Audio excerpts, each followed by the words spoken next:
Spoštovani, pozdravljeni. Nadvse rad prebiram življenjepise, posebej avtobiografske svetnikov. To so ljudje, ki so resnično uspeli.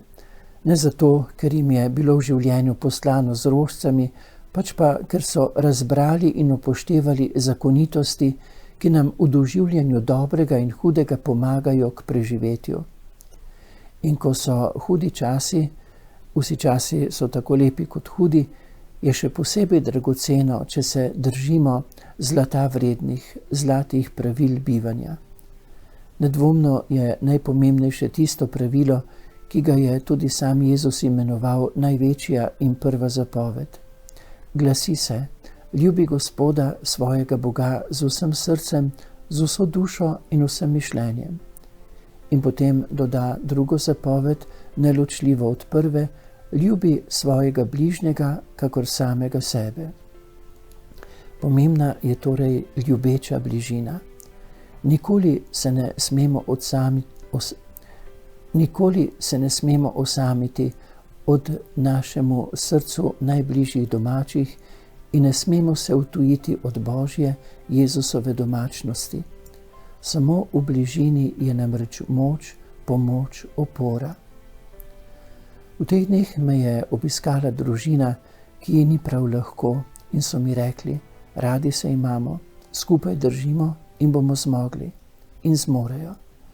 Zato, ker so v medsebojni navezi sočutni, skupaj jočejo in ko se umirijo, marsikaj obarvajo tudi z ironijo, kot je to počela še posebej v hudih časih Terezija Avilska, ki so ji upravičeno pripisali vzdevek velika, sveta Terezija velika.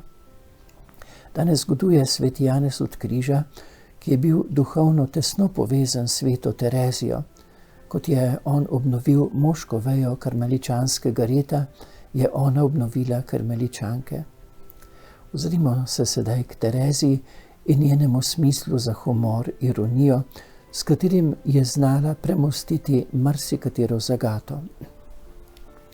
Ko je imela 51 let, je čakala na kupovno-prodajno pogodbo. Notar, ki je tajniku narekoval besedilo pogodbe, je rekel: z enim poljubom te žene bi bil obilno poplačan.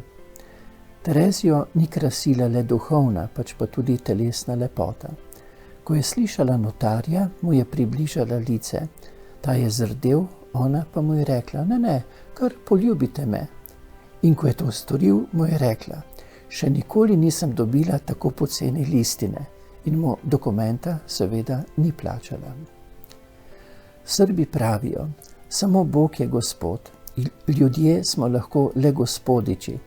In če se gospodič dela za Gospoda, pogosto niti ne opazi, kako zelo je smešen na prizorišču življenja. Sveta Terezija v razmišljanju o Bogu in svetih nadutežih Sveta Terezija v razmišljanju o Bogu in svetnih nadutežih zapiše: Bog mi nikoli ne brani, da se mu približam. On nima straže, ki odvrača od njega. Zato mi je preprostost ubogega, ponižnega pastirčka ljubša od nastopaštva učenih, ki niso skromni. Če lahko Boga tikamo, potem so zemeljski gospodiči prav smešni, ko se kitijo z raznolikimi naslovi. V svojem življenjepisu Terezija zapiše: dan današnji je na svetu tako, da bi moralo življenje trajati dalje samo zato, da bi se priučili vsem častnim naslovom. Ne le, da ti zamerijo, če ne sežeš na lestvici naslovov 2-3 kline više, še užaljeni so, resno užaljeni, tako da se moraš upravičiti, da si se zmotil in da nisi imel slabega namena. Kako naj bo ustreženo predpisom, ki se spreminjajo od danes na jutri? Če bi se mogli tej umetnosti priučiti vsaj enkrat za vselej, bi še šlo.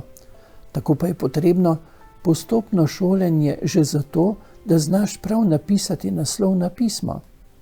In komur včeraj nisi piskal vaše blagorodje, pač ni bil običaj, mu moraš danes trobiti vaša svetost. Svojim redovnim sestram je sveta Terezija svetovala: Stvar je tako smešna, da se lahko z njo zabavate v urah skupnega oddiha.